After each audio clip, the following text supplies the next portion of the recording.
What are some of the darkest secrets at your workplace? Story 1. I used to work as a janitor at a church, and the youth group leader there had some serious issues. He was married, in his late 30s, and had 2 kids, but he was sleeping with nearly every girl in the youth group. The girls treated him like they were in some kind of secret club, and he acted like their king. He would meet them at the church late at night for counseling sessions that often turned physical. I'm talking about at least 10 girls here. Why didn't I say anything? Because he had dirt on me. I was the kind of guy who preferred working after hours to avoid people and would sometimes smoke weed on the job. He caught me a few times but told me it was fine as long as I didn't leave any evidence. We became friendly at work, but never outside of it. The first time I walked in on him with one of the girls, he reminded me of all the times he had let my habits slide, so I stayed quiet. Eventually, he didn't even care if I knew what was going on. He started scheduling these meetings on nights when I was the only one working, almost like I was his unofficial lookout. I've since left, moved far away, and cut all ties with that place. I still check the news sometimes, wondering if he'll ever get caught. It hasn't happened yet. As for why I haven't exposed him myself, it's complicated. The rest of the staff at the church were genuinely kind people, and the congregation was full of good-hearted members. I don't want to ruin something that matters so much to so many. If it comes out, but I won't be the one to light the match. Story 2. A long time ago, I worked at a company that arranged a ski trip for all the employees. We were supposed to share rooms, and I ended up bunking with a guy from my team. But I noticed that some of the older employees had co-ed room arrangements, which seemed strange. I asked one of the women who helped organize the trip why this was happening, and she just laughed. Turns out, a lot of the company's older employees were involved in secret relationships. Whenever there was a company trip, they would make sure to share rooms so they could spend the whole time hooking up. The best part? The company helped them arrange it. After the trip, everyone went back to their normal lives like nothing had happened. They returned to their spouses and families, acting like they'd just been on a professional retreat. It was surreal to watch so many people living double lives. Story 3. I used to work for a large company that managed payroll for delivery drivers in the food service industry. While analyzing the system's calculations, I found a massive mistake. The drivers were paid commissions based on total sales, but the system was removing sales tax twice, once at the start and again at the end. This meant every single driver in the country was being underpaid by about 8%. For the 8 drivers in my area alone, this added up to missing out on $5,000 to $7,000 per year. When I realized the error had been happening for 6 years, I immediately reported it to corporate. At first, they dismissed me, but when I showed them the math, they went silent. 2 months later, the issue was quietly fixed, but there was no mention of back pay or even an apology. 6 months after that, the company sold off our division, and I was laid off. I still wonder how much money they saved by keeping quiet about the mistake. Story 4. I worked at a small company where the secretary seemed to run the place, even though she wasn't the boss.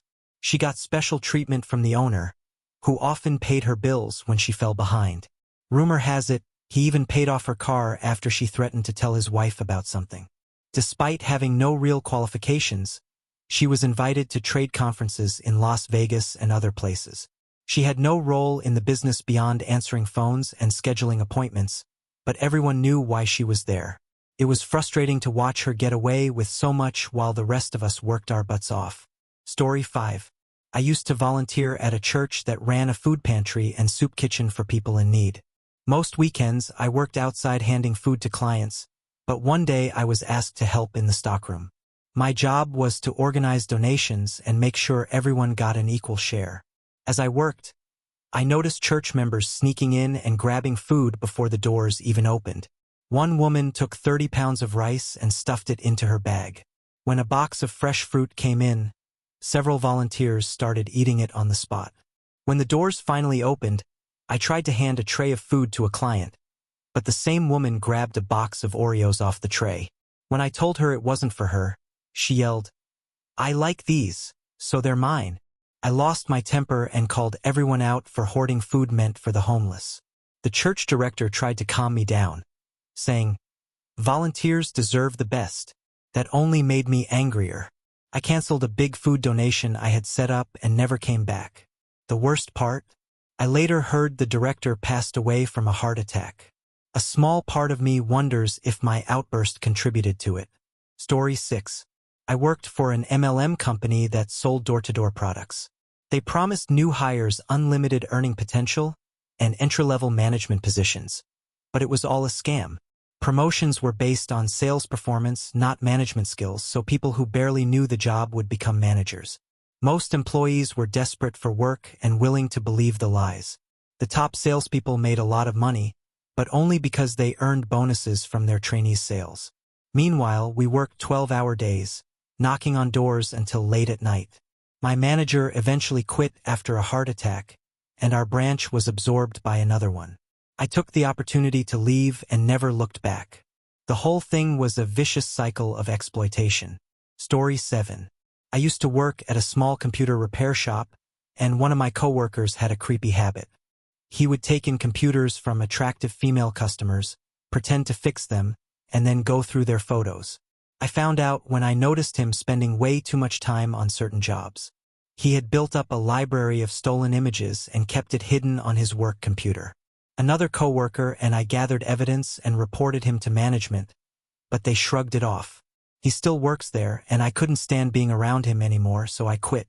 I reported him to the state labor board, but nothing has happened yet. It's only a matter of time before his actions catch up to him. Story 8. I once worked on demolishing an old warehouse that used to belong to a company making electric motors.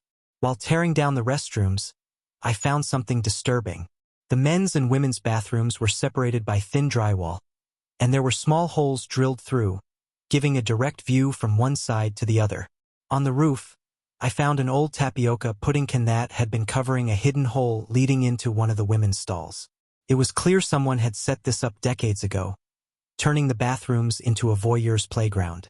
We'll never know who the tapioca peeper was, but it's creepy to think about. Story 9. I worked at a diamond jewelry company where the boss was caught embezzling money. He had created fake vendors and was funneling company funds into those accounts. We all admired him, so it was shocking when the FBI showed up and arrested him.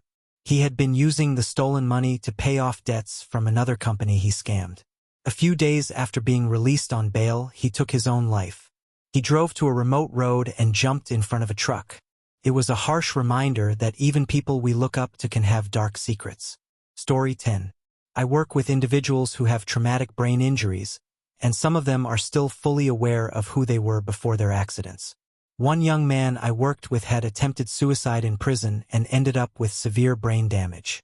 In his lucid moments, he was funny and sharp, but he would often slip into blank episodes, screaming in terror if anyone tried to move him.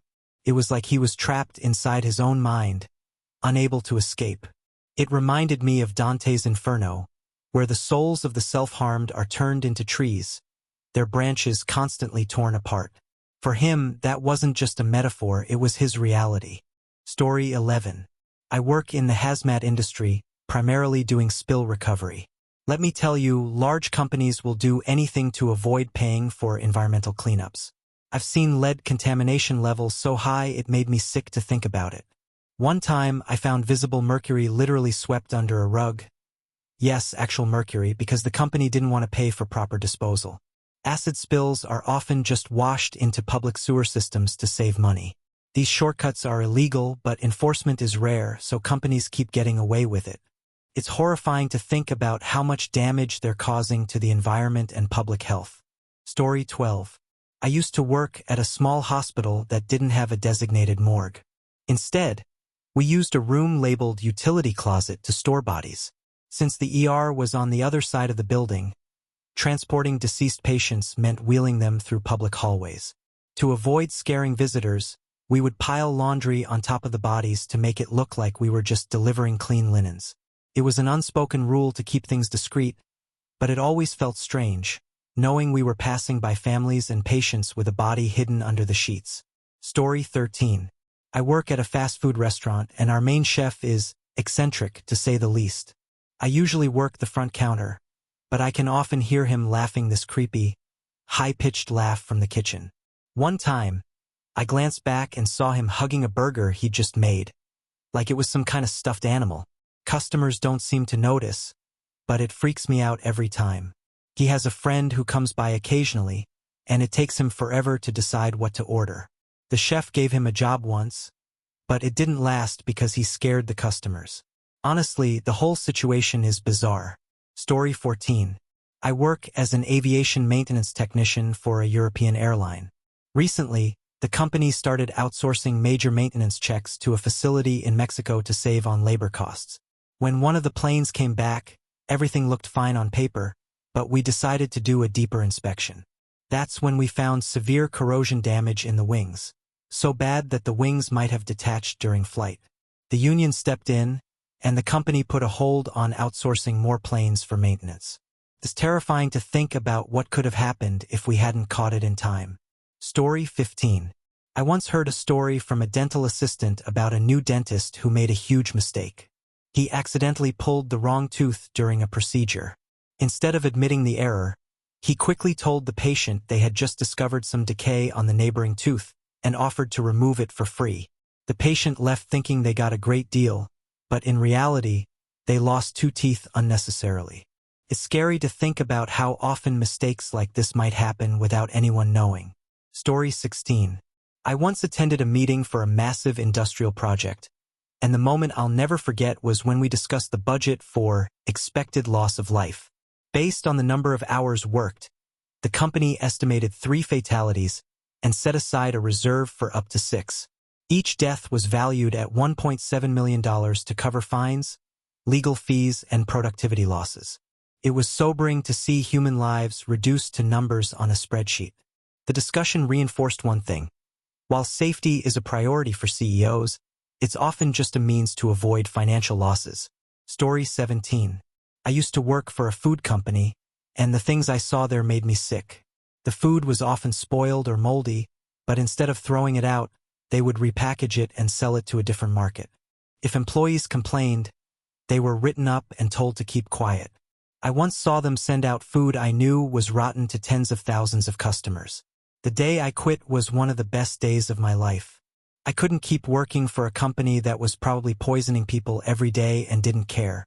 Story 18. During my internship at a nonprofit, I discovered something horrifying. The organization, which was supposed to help struggling families, would divert funds meant for food assistance to throw staff birthday parties. If a parent came in asking for food for their kids near someone's birthday, they would be turned away. The staff would then write off the party as a company expense. I reported the issue to the nonprofit's president and filed a formal complaint with the state, but I have no idea if it ever led to any real consequences. It's sickening to think about how many families were denied help. Story 19. Back in the 70s and 80s, most commercial beekeepers in Canada had a shocking practice. Instead of overwintering their hives, they would kill all the bees at the end of the season and replace them with new bees from the US in the spring. This was done because it was cheaper than treating and maintaining the hives through the winter. Thankfully, this practice stopped once the cost of imported bees went up and public awareness increased. It's strange to think that something so brutal was once considered standard in the industry. Story 20. In the service industry, it's common for employees to work while sick because they can't afford to take time off. Most of the people handling your food in restaurants, grocery stores, or other retail settings are likely contagious with a cold or flu at some point. Management often pressures employees to show up, even if they're sick, because they don't want to be short-staffed. It's unfortunate, but without better pay or benefits, it's not going to change anytime soon. Story 21. I worked in the mailroom of a health insurance company, handling supplies and shipping. One day, we were asked to prepare boxes for archiving old records. The next day, without warning, a massive round of layoffs hit. We watched from the windows as employees carried their belongings out in the very boxes we had prepared, none of us realizing that's what they were for. It was heartbreaking to see people, many of whom had worked there for years, walking away with their lives packed in banker boxes. It was a harsh reminder of how little companies value their employees when it comes to protecting their bottom line. No one was safe from the cuts. Story 22. At a school district, The IT manager abused his position to treat company equipment like his personal inventory. He took home dozens of computers and donated many to his kids' private school, where he was connected socially. The corruption didn't stop there. He hired unqualified family members, including his own mother, as IT technicians, even though she couldn't pass basic competency tests. He also brought in teenage relatives of executives and put them on the payroll. The level of nepotism and favoritism was staggering. The district suffered from frequent technical issues because the people in charge were completely unqualified. It was frustrating to watch the system fail while the corruption continued unchecked. Story 23. At a warehouse where I used to work, promotions were often granted based on inappropriate favors rather than merit. One of the darker moments happened just before Christmas when management fired an employee who had been secretly living in the warehouse. It was Illinois in the middle of winter, and the decision felt unnecessarily cruel. Another incident involved $500,000 worth of tools disappearing overnight. No one ever figured out who was responsible or even how the items were taken. The workplace culture was toxic, with management turning a blind eye to unethical behavior as long as it didn't directly affect them. It was one of the most dysfunctional environments I've ever experienced. Story 24. I worked at a weld shop that took shortcuts on military contracts, compromising product quality. Welds requiring certified inspection were often skipped, with falsified documents covering up the negligence. The shop's owner had no regard for safety either. Once, he asked me to weld a 16-ton frame while it was suspended by a crane rated for only 10 tons. An older welder warned me to stop, and moments later, the equipment failed and nearly hit me. The shop regularly sent out defective products to government agencies, and safety violations were rampant. I eventually left, knowing it was only a matter of time before someone got seriously hurt, or worse. Story 25. While working in childcare, I encountered a child who was disruptive and aggressive. Initially, I thought he was just a troublemaker, but over time, I learned he was deeply troubled.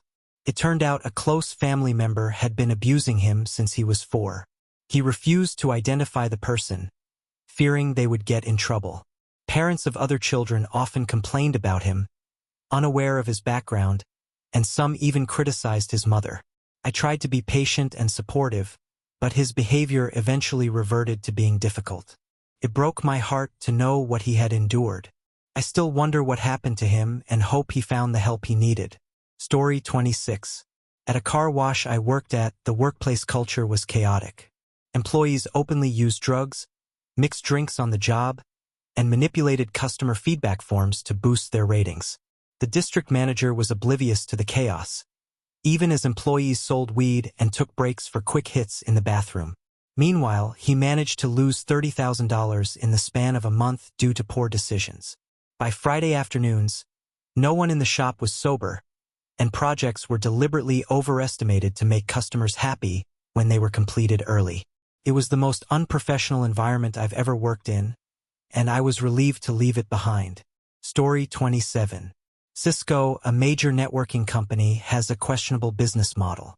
Their devices are designed to recognize traffic from competitors' equipment and intentionally introduce errors, causing network issues. When customers complain, Cisco blames the problems on the competitors' devices and encourages switching to Cisco products, which then magically solve the issues. Competitors struggle to identify the problem, wasting time and resources.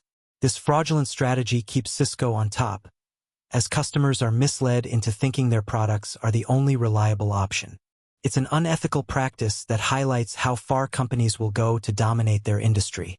Despite their reputation, Cisco's success is built on sabotaging others. Story 28.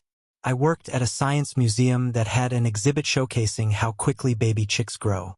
Each day, chicks were moved to different display boxes based on their age, from eggs to 5 days old. Next to the exhibit was a glass enclosure housing a python. Every morning before opening, the 6-day-old chicks were quietly moved into the enclosure as food for the snake. It was a harsh reality that the museum didn't advertise, and I always felt uneasy about it. While the exhibit was educational, the behind-the-scenes process was unsettling. especially knowing the fate of the chicks that kids had been playing with just a day earlier. Story 29. I worked at a Japanese restaurant owned by two Taiwanese women who claimed to be cousins. Over time, it became clear they were actually a couple, although they refused to admit it. Many of us on staff suspected the truth, especially after hearing stories from employees who had worked with them for years. Despite their denials, it was obvious they were more than just business partners. It didn't bother me, but I think cultural pressures played a role in their secrecy. They were good bosses overall, but it was strange that they went to such lengths to hide their relationship when no one would have judged them. Story 30. At my last job, the manager was a retired attorney who had been disbarred and served time for his involvement in a Ponzi scheme during the 90s. Despite his past, he was incredibly well-liked and respected. When his history came to light, it shocked everyone, but no one held it against him. He was supportive, kind, and genuinely cared about his employees. He even attended my law school graduation and got lunch with my parents just because I asked. To this day, we still keep in touch. He's one of the best people I've met, and his redemption story inspires me to believe people can change, no matter their past mistakes. Story 31. I work at a hospital where patient care sometimes takes a backseat to protecting staff reputations. Recently, a nurse was written up for negligence, but the story behind it is far worse. One evening, the nurse asked a patient transporter to bring blood for a transfusion. The transporter accidentally brought two different types of blood, and the nurse, without double-checking, administered the wrong type. The patient died shortly after. To cover it up, the doctor claimed the patient was already beyond saving, and the transporter was fired. The nurse, however, only received her first write-up. This wasn't her first mistake. She had killed another patient previously and had a history of administering incorrect medications. Rumor has it she's protected because of a personal relationship with a board member, but no one knows for sure.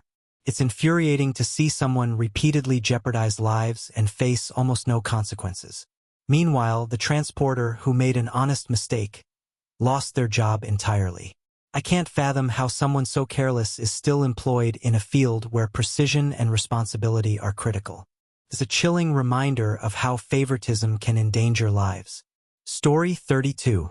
I work at a hotel where scandals seem to unfold every week. Not long ago, a female coworker answered the front desk phone and was immediately screamed at by a woman accusing her of clapping cheeks with her husband. It turned out the husband, a truck driver, had been staying at the hotel during his trips and was having an affair with one of our older employees. This same employee had also hooked up with our boss multiple times in the back office. She's in her late 40s and has worked here for years, but her behavior continues to cause drama. Later, I discovered she wasn't just involved with the boss and the truck driver. She'd been romantically entangled with several other hotel guests over the years. Somehow, she's managed to keep her job despite all this. The whole situation is wild, and the fact that she's still employed here makes me wonder just how much management knows, or is willing to ignore. It's like working in a soap opera, but instead of watching it on TV, you're living it every day. Story 33. I worked in a prison, and the level of misconduct among staff was shocking. Inmates having relationships with officers was disturbingly common, and several officers were on probation for their behavior. We frequently went into lockdown due to staff shortages, but even during normal operations, things were far from professional. Shackles were rarely cleaned between uses, and many inmates ended up with sores or infections from the unhygienic conditions. Contraband was also a huge issue. Depending on who was stationed at the front gate, items like phones and drugs could easily be smuggled inside. Some officers were incredibly rough with inmates, using excessive force without repercussion. Even basic necessities like gloves were in short supply. The warden refused to approve a budget for them, forcing officers to rely on medical staff for supplies. But medical was told to limit distribution, making the situation even worse. The prison system is supposed to rehabilitate, but in my experience, it felt more like a ticking time bomb of neglect and corruption. I couldn't stay there any longer. It was too demoralizing to watch. Story 34. I work at an assisted living facility specializing in Alzheimer's and dementia care. One resident's story has always stuck with me. He was a successful businessman and a talented musician who used to volunteer his time playing music for other residents. One day, his wife told him they were going to perform as usual, but instead, she dropped him off at the facility with all his belongings. She's only visited him 3 times in the past 3 years, even though she controls his finances and continues to live her life freely. It's heartbreaking to see someone who gave so much to others now abandoned in a place where he has no freedom. His wife pays for his care, so he's essentially stuck here unless his family steps in, which they haven't. The facility itself is decent, but we're understaffed and overworked, which makes it hard to give residents the attention they deserve. Every time I see him sitting alone, I wonder how someone could do that to their spouse. It's one of the saddest situations I've encountered in my career. Story 35. I work as a secretary in the New York State Assembly, and if there's one thing I've learned, it's that this place is a mess. Representatives constantly skip important meetings, leaving their staff to pick up the slack. One of the worst examples happened just before a crucial vote. Over 20 representatives went out drinking, bringing along interns and secretaries, and got completely hammered. Afterward, they went to some of the less reputable parts of Albany, leaving the rest of us scrambling when the vote went horribly wrong. The assembly operates like an old boys club with late-night drinking, smoking, and other questionable activities being the norm. Staff are often expected to work overtime without pay to accommodate the representatives' irresponsibility. It's frustrating to see how little accountability there is in a place that's supposed to represent the people. The entire system feels broken, and I can't help but wonder how much better things would be if those in power acted with even a fraction of the responsibility they demand from others. Story 36. I work with kids, helping them with math and reading, and I've overheard some heartbreaking conversations between parents and their children. About half the kids I work with are being physically or emotionally abused at home, and one little girl is being assaulted by her father. When I tried to report these issues to my boss, she shut me down, saying we needed to maintain trust with the parents. I'm a minor myself, so I don't have much authority, but I can't stand by and do nothing while these kids suffer. The next time I overhear something like this, I plan to record it and report it directly to Child Protective Services, even if it means going against my boss. These kids deserve better, and I'm tired of calming them down only to send them back to the source of their pain. It's a heavy burden, but I can't keep turning a blind eye. Story 37.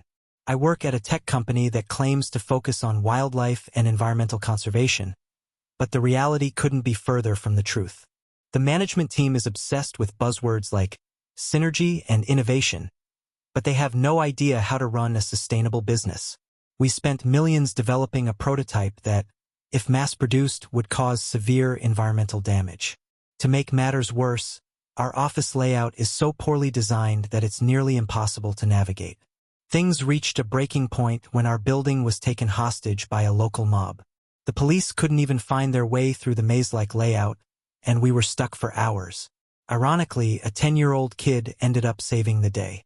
Our company's lack of direction and leadership is laughable, and I often wonder how we manage to stay afloat. It's a joke masquerading as a business. Story 38. At the fast food restaurant where I used to work, the general manager was secretly sleeping with one of the shift managers. What made it worse was that she was also having flings with several other employees, including one of his friends.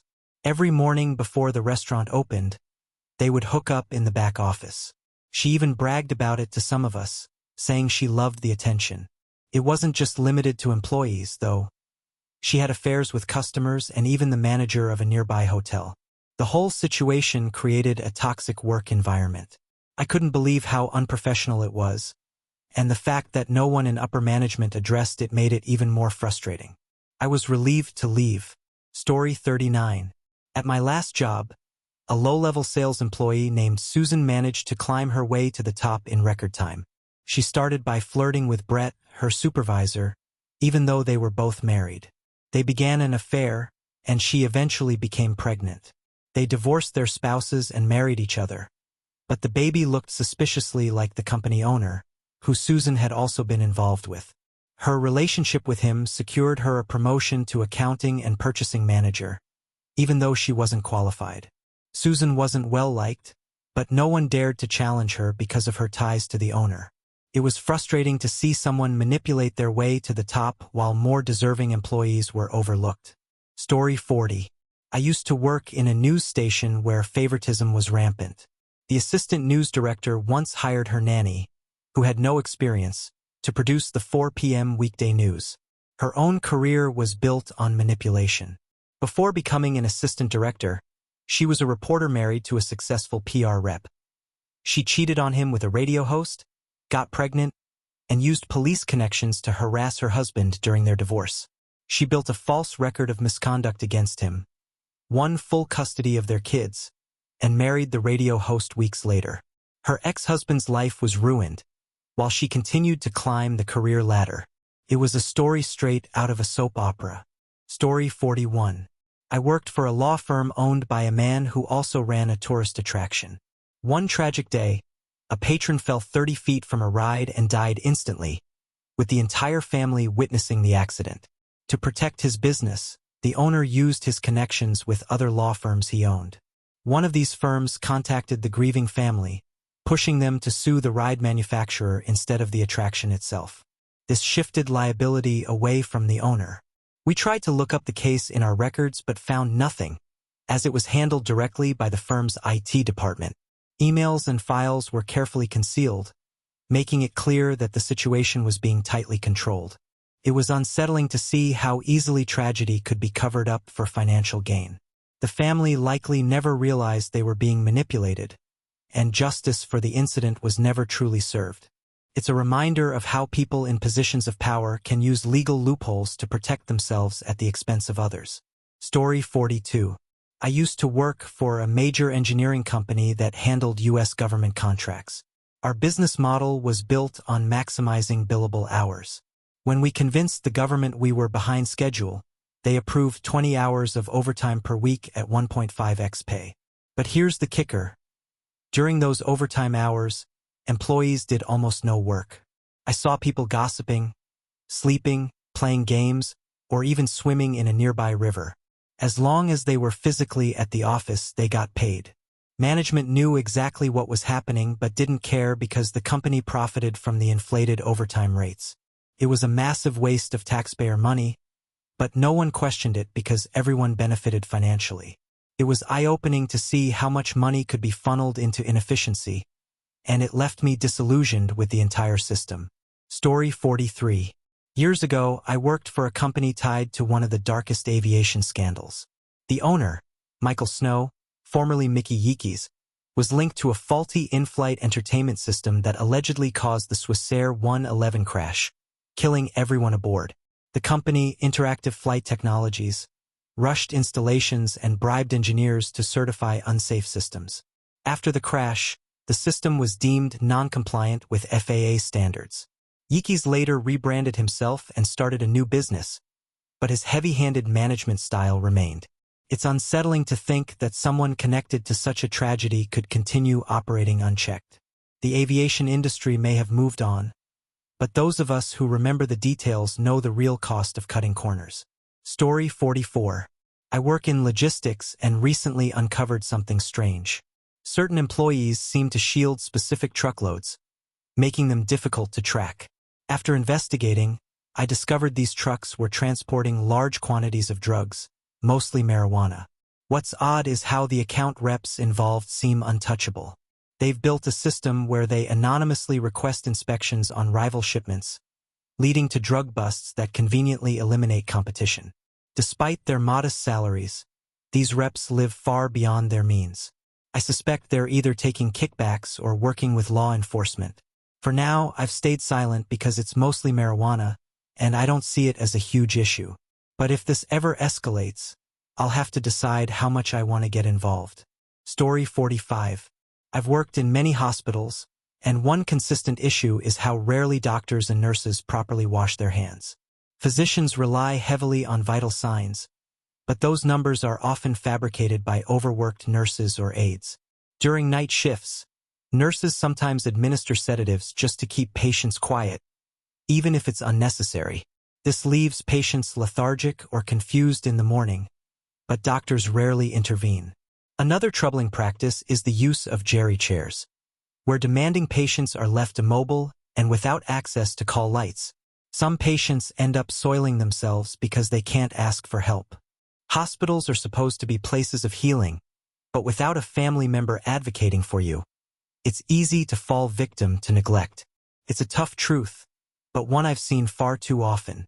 Story 46.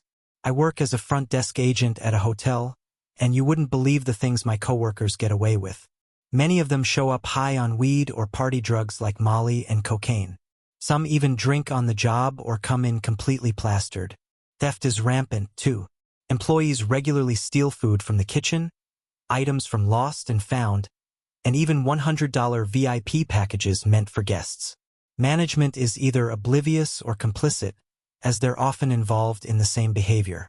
It's shocking how little oversight there is, given the volume of theft and unprofessional conduct.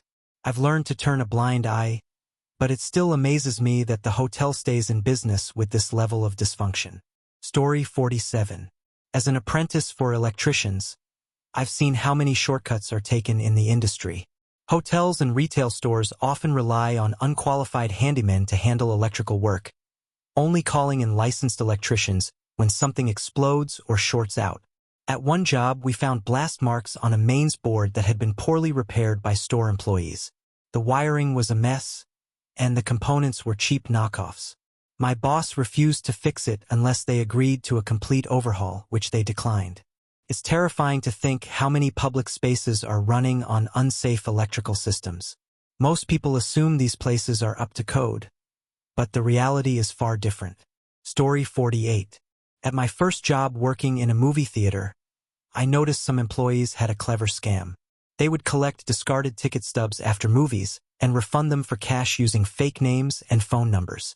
During busy seasons, some employees pocketed up to $2,000 per pay period just from this scheme. Since theaters make most of their profit from concessions, this fraud went unnoticed for a long time. The system was easy to exploit, and management didn't seem to care as long as the registers balanced at the end of the day. It was an eye-opening experience that showed me how easily people can manipulate systems when no one is watching closely. Story 49. I worked at a small cafe that felt more like a high school clique than a workplace. The boss and my coworkers treated me horribly, constantly assigning me the dirtiest tasks while criticizing everything I did. One coworker, Pat, was particularly awful. She was in her 50s, bitter, and made snide comments about everyone. Despite this, the boss seemed to favor her, even after she was caught stealing from the till multiple times. Eventually, Pat was fired after having a threesome with the boss's cousin and another coworker at work. The whole situation was disgusting, and I left shortly afterward. It was the most toxic environment I've ever been in, and I'm glad to be out. Story 50. In the scientific field where I work, there was once a common lab procedure now known to be highly neurotoxic. At the time, it was considered safe, and many leading researchers used it without realizing the long-term effects. Tragically, several pioneers in the field took their own lives, and it's now believed that this procedure contributed to depression and other behavioral changes. The topic is rarely discussed, as many current senior researchers may have used the method themselves. It's unsettling to think about the hidden costs of scientific progress. While the practice is no longer in use, the damage it caused is a haunting reminder of how much we didn't, and still don't, know. Story 51. I used to work in a prison, and one of the strangest policies I encountered was how inmate deaths were handled. If someone died in their cell, prison staff were prohibited from declaring them dead on site. Instead, we were required to call EMS, who would transport the body to a hospital. Only then could a doctor officially declare the death. This wasn't about care, it was about optics. On paper, the prison could report that the death occurred at the hospital, not in custody. I once witnessed this firsthand when an inmate passed away from a heart attack in the recreation yard. Even though it was clear he had died, we had to wait for EMS to arrive. The delay was unnecessary and felt cruel, but it was standard procedure. This policy is just one of many ways prisons manipulate data to protect their reputation. It's a system designed to prioritize appearances over accountability, and it left me deeply disillusioned with how inmate deaths are handled. Story 52. I worked in real estate for a company that prided itself on luxury properties, but the behavior during work trips was anything but professional. At conferences and retreats, employees would party nonstop, engaging in drug use, excessive drinking, and even theft. One time, a coworker stole thousands of dollars worth of designer handbags from a boutique during a trip to Miami. When management found out, they laughed it off, saying, "What happens on the road stays on the road." Harassment was rampant too, with male employees making inappropriate advances toward female colleagues. HR never took complaints seriously, brushing them aside as misunderstandings. These trips were supposed to be about learning and networking, but they felt more like a free-for-all. The culture of impunity was shocking, and I eventually left because I couldn't stand how little professionalism or accountability existed in the company. Story 53. I worked for a company that retaliated against whistleblowers, and I saw it happen to one of my coworkers, Rachel. She discovered the company was using shell vendors to inflate expenses and pocket the difference. When Rachel reported it to the CEO, she was immediately sidelined. They reassigned her to a less important role, took away her team, and made her work in a storage room. They even spread rumors that she was difficult to work with. Eventually, Rachel filed a lawsuit against the company for retaliation. I was called in as a witness during the legal proceedings, and while the company settled out of court, it was clear they were more concerned with saving face than doing the right thing. Watching Rachel go through this reinforced how risky it is to speak up in a corrupt workplace. Even though she won the case, the emotional toll it took on her was immense. It's a reminder that whistleblowers pay a heavy price for their courage.